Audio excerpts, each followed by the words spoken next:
Hi, and welcome to Healthy Living. I'm Dr. Donald Pelto, and today I have Jonathan Daige here, known as JD, hanging out at Healthy Living. Thanks for coming in. Yes, thank you very much. So we talked a little bit before here about your whole experience with your health. You know, you look like a young man, healthy, but you've been kind of through the ringer we talked a little bit about. So JD, tell me your story. So I was 29 years old when I was working for the police department. Had a pain in my groin, went to the ER. I thought it was a hernia, which I had previously, so I didn't really think anything of it. Then I had an ultrasound, had some tests done. They found out it was testicular cancer. So from then I had ended up having surgery a few days later. Mm-hmm. And I was, good to go with that. They found swollen lymph nodes, so I opted to have a surgery to have the lymph nodes removed, which was a pretty invasive surgery. I was down in Rhode Island. I was probably in the hospital for about a week, and it was about a 6-month recovery, so I was out of work. Pretty slow process on getting, back on my feet. And from then on, I was, cancer-free for a few months. Yeah. Okay. And I was doing a lot of running, getting ready for, work and whatnot. I started coughing up blood. So to me, I kind of pushed it off because I coughed blood once. You thought it was normal? I was like, it's dry, it's winter, it's, everyone feels like crap. It might be the dry air. Happened again a few more times.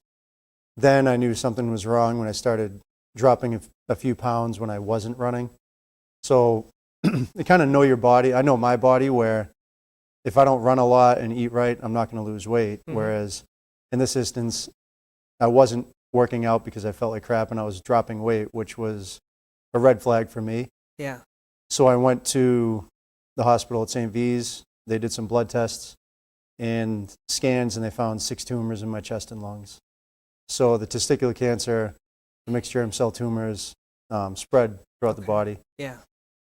Wow. And from there, I went out to Boston to Dana-Farber for a second opinion. And I started chemo that day, actually, because it was that bad. I was hooked up to chemo 8 hours a day, 5 days a week. Then I'd go home for 2 weeks, go back 8 hours a day, 5 days a week. So I did that for 5 sessions. After that, there was tumor residue in my right and left lung. So that I had to have a lung resection. So I had the top and bottom portion of my lung removed. And, another major surgery. From then, I went for a 2-week follow-up. After some tests, they found, the lungs were fine, but the tumor spread to the brain. Same thing, mixed germ cell tumor. So it was all the testicular cancer that spread. So I had brain surgery, then brain radiation.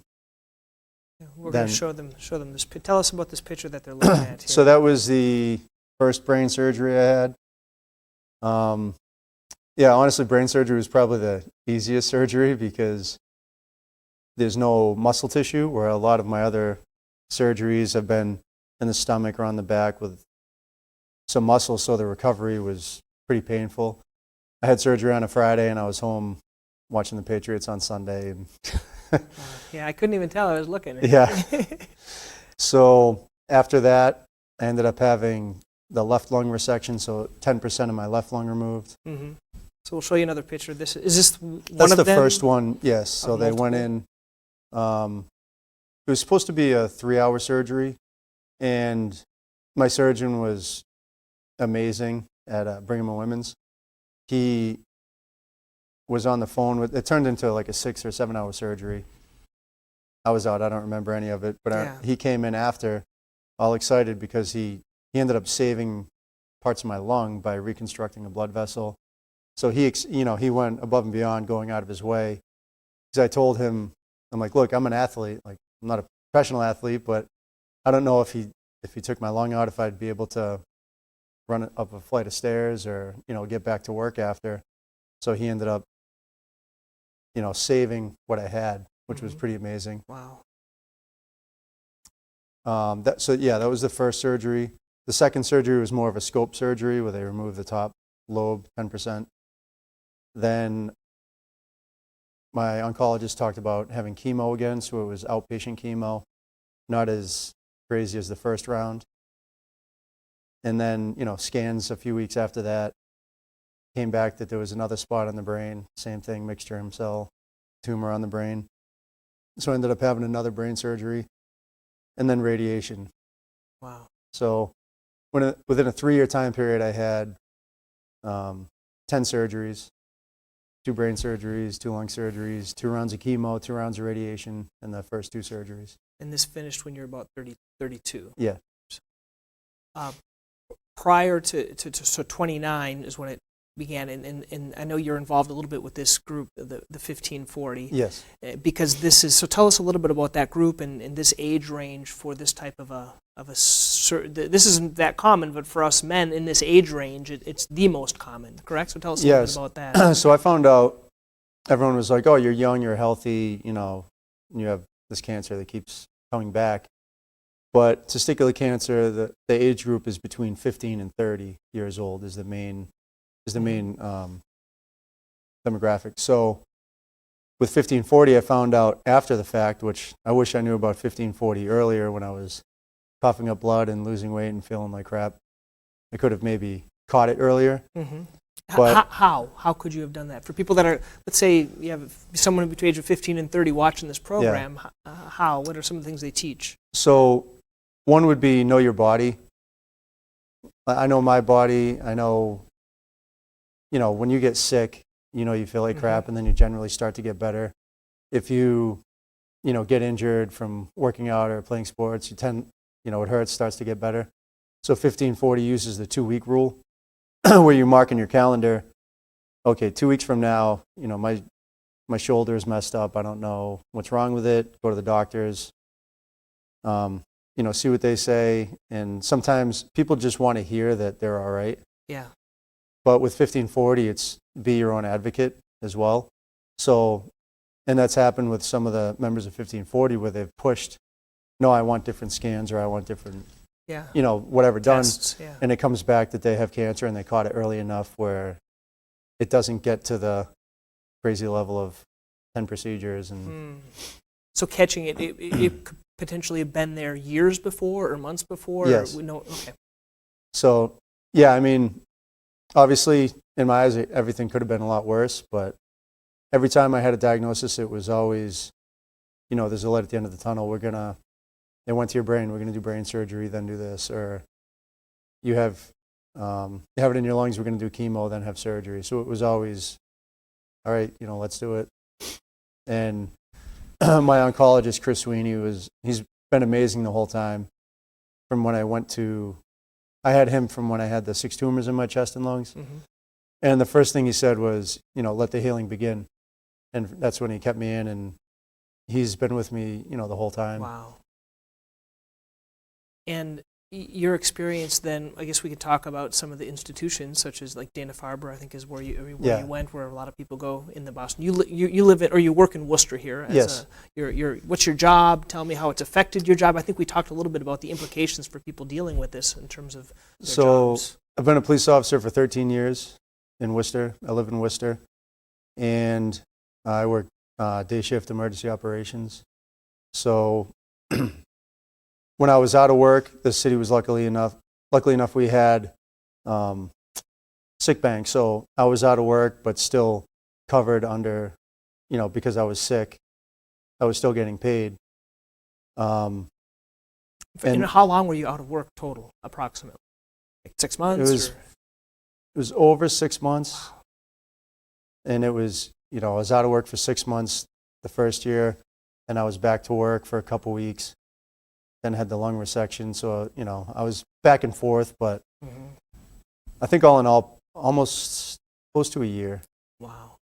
And some people don't have the privilege that you had of having a sick bank. Correct. So yeah, we were pretty lucky. That's why. I don't know if I'm cutting ahead. No, let's transition in. This is why you try to help people now. Yeah. Now you've been. Do you call it remission now or free? What do you call it? So in August was my 5-year cancer-free mark, which my oncologist was happier than I was. at a certain point, because every time, you know, they're like, oh, you're cancer free, then it would kept coming back. So I'm like, yeah, okay, it's going to come back again. But after the 5-year time period for the majority of the cancers, it's pretty much, you know, you're in remission. It's not going to come back. Yeah. And then we're going to get it kind of step by step. And how did you get interested in cycling? I think we're going to talk a little bit about the Pam Mass and your team that you created. So tell us a little bit about that. So the picture there I have, I'm on a trainer that's at Brigham and Women's. Mm-hmm. So when I was getting chemo done, I was actually hooked up to chemo. And then Biking? I had a bike put in the room because you can't sit still for, you know, 5 days in a hospital room. You feel like crap anyways, especially with the chemo. So I had a bicycle brought into the room and I would spin a little bit. And that was before I even had a bike. One of my good friends, Mike Jagier, worked at Bike Alley in the city. And I'm like, well, you know, I don't know if I could run after my lung surgery, so maybe I should start cycling. So he got me on a bicycle. Mm-hmm. And that's when I started training to, you know, rehab a little bit. And I ended up falling in love with riding. So after riding a few months, I talked to my oncologist and he mentioned the Pan Mass Challenge. And I was clueless. I'd never heard of it for how big it was. He said, oh, it's a 200-mile bike ride in 2 days and you raise money for Dana-Farber Cancer Institute. So I felt a little obligated to, yeah, I'll sign up. Mm-hmm. And I was going to sign up with his team, but I wanted something a little more personal. So I came up with my own team of a few police officers and a veteran buddy of mine, Eric Shaw, and we ended up raising about $37,000 Wow. the first year. And all the money goes to Dr. Sweeney's testicular cancer research. Mm-hmm.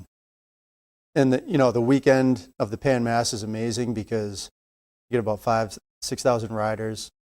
Everybody's, you know, riding for a great cause. You start in Sturbridge. There's a few different locations, but the biggest stretch is Sturbridge to the Bourne Bridge and Bourne Bridge to Provincetown. Wow. And yeah, it's an amazing ride. The support you get, it's like a, you know, parade all the way through. So we came up with the name Team Thin Blue Ride, you know, thin blue line for police and ride because we're on the bikes. I thought it was pretty clever.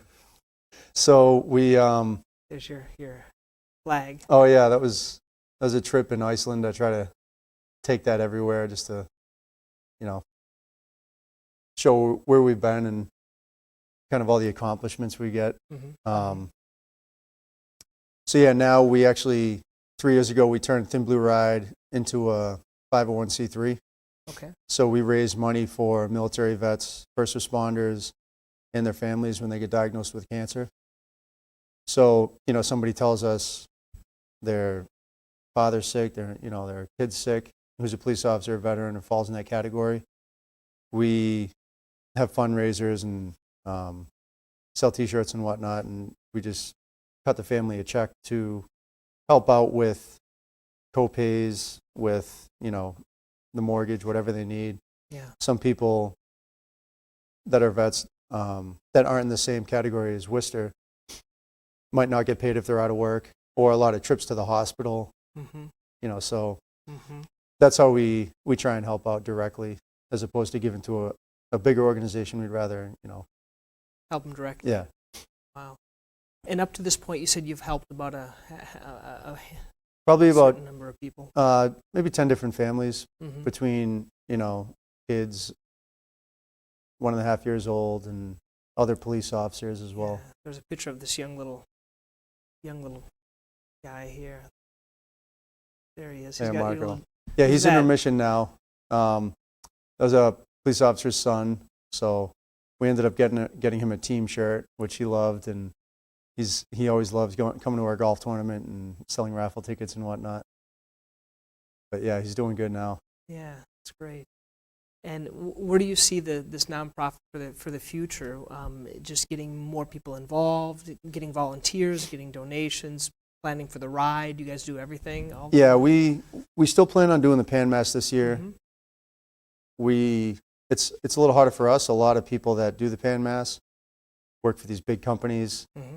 on State Street where they're like, oh, you want to ride? Here's $5,000. Whereas for us, it's all, we're selling T-shirts, putting together golf tournaments, putting together rides and whatnot. So I feel like it's a little harder for us, but I think with a little more outreach,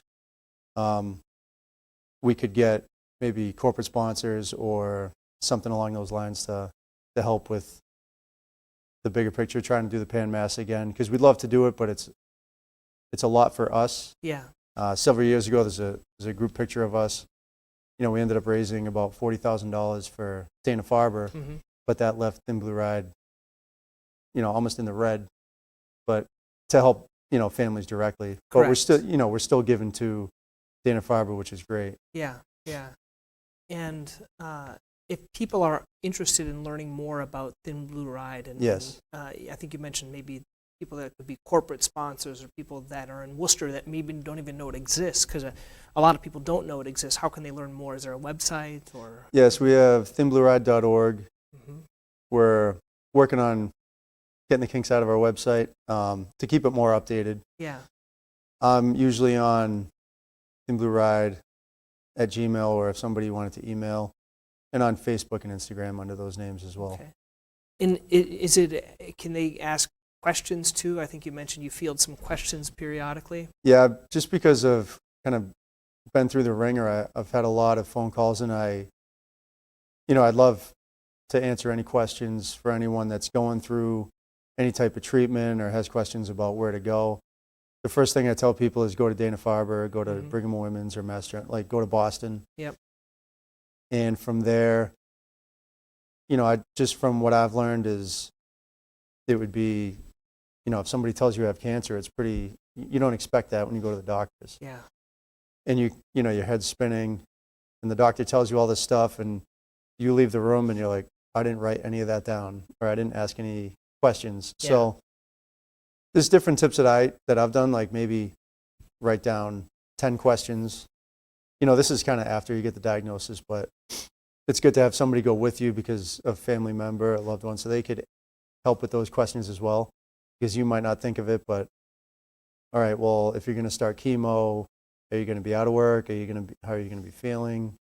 Stuff like that. Same thing with any surgery you might have. So it's nice to just get a little more information from the doctor and whatnot. Yeah. Well, good. I think I'd like us to transition. You mentioned a lot about you're kind of an athlete. How does staying fit and I guess eating right, the kind of the program's healthy living, how is healthy living, or is it important in your recovery now? And how does that affect you? So I wish I knew about it a little earlier. Like I've grown up playing sports. I was in the Army, and it was always, work out and eat right. But there's a lot of different ideas on what eating right is and what's good to eat, what isn't good to eat. Post, diagnosis and everything, I saw a naturalist doctor, and he was telling me, stay away from gluten, stay away from dairy, stay away from alcohol. So I was, right after that, in my eyes, it wasn't just a diet. It was, if I don't do this, I'll probably get cancer again. So I was pretty strict with it. I dropped weight. Once I dropped weight, I felt, the first couple of days I felt like crap because your body's detoxing. But then after that, I had a lot more energy. It's a little hard to stick to a diet, especially with your job. I'm not one to stay at home and meal prep and have the same food all week. So, and being a cop, it's different too. So it's a lot of, sometimes you work long shifts and then all right, let's grab a sandwich or a grinder or something at a shop because it's easy. Yep. And that's with anything else. If anyone works a lot or if they're always running around, it's tough to get a healthy meal. But I think once you get into that, in the groove of, eating healthy, once you start eating healthy, your body wants that healthy food. Yeah. And also working out, there's never been a time where I've worked out and felt bad after. You might feel bad before, like, oh, I don't want to work out. Those are the days I make sure I work out. Yeah. Because then you get done a quick run or a workout and you're like, all right, that's done. Check that list. And how about, this is the physical health, how about the mental health? How did you deal with all the stresses and the uncertainties and the fears? And, there's a lot of, it's a mental game. Yeah. Especially coming back that many times. Yeah, it was tough initially. I stayed pretty close with friends and family, which kept my mind occupied. Yep. I didn't let having the cancer diagnosis get to me that much because we would, go to the movies. I'd still go to the gym. I'd gauge myself, like, you kind of know what you can do, what you can't do. I wouldn't go crazy, but I'd, do something. So I think that's a big part of it, is a lot of, keeping tight with friends and family is just an easy outlet as well. It's the social aspect. And there's also a group I've been a part of. There's a Send It Foundation, where they take people on trips, ski trips, mountain bike trips, surf trips, and it's First Descents is also another one. I've been ice climbing with them in Colorado, trip in Costa Rica, and they take about 15 or 20 people that are either in remission or still battling cancer. Wow. And, it's a camp away for a week. Everything's paid for. It's another nonprofit, so it's, donation based. But that was one of the best things that I've done. And I wish I had it when I was going through treatment, because I felt like it would have helped a little better, even though I would have felt like crap. But still, there's a lot of unknown when you're going through it alone. Yeah. Unless you've been through it, you don't really know how to talk to somebody who's going through treatment, or, everyone asks the same questions like, oh, how do you feel? And you're like, well, I have cancer. I don't really feel great. But, people want to help out, and they want, they just don't know what to say exactly. But with these groups, it's, I don't know, it's kind of like a breath of fresh air. Everyone has the same story, but it's a little different. And everyone's in the same age bracket. And, it's pretty amazing what you could get done, and what you realize in a week with yourself and with other people. And everyone still stays in contact, which is pretty good. And so we're going to kind of, as we're finishing up here, we're going to show some of these beautiful photographs of the mountains here. So what are we looking at here in these final photos here? About a month and a half ago, myself and my friend Paul Sear and his son went to Mount Everest. We did a base camp trek. It was about a 2.5 week trek, and ended up going about 92 miles. Wow. And just under about 18,000 feet above sea level, which I didn't know how how'd your lungs hold up? Isn't that kind of hard? I mean, it was a struggle, but, it's a mental game. Just, I know my body, I didn't want to push it and then get altitude sickness, so I just put in my headphones and went my own pace, and it was great. It's amazing. What is your capacity? Do they go by lung capacity now where you're at, or do they? So I still have 100% saturation with the lungs, but if I'm working out or doing sprints or doing cycling, pushing it, it sounds like crap when I breathe, but I'm still oxygen. I still get the saturation, but on the trip they were taking our levels twice a day, and I got down to like 62, I think, one day, which wasn't good, but then your body adjusts. So we'd stay overnight and we'd acclimate, and one day it was 62, the next day it would get up to like 85 or 87. Okay. But yeah, I was a little nervous. One day I had some severe headaches and wasn't feeling too hot, and I'm like, this was the third day. Yeah. And I'm like, oh, I'm not going to get to see Everest Base Camp. I'm going to have to walk down, and what am I going to do when I get back to Kathmandu? And then this final picture here is the base camp with your flag here. Yes. So base camp's pretty amazing. I mean, you can't really see too much of Everest until you step back a little bit, but that's where it all starts, and it's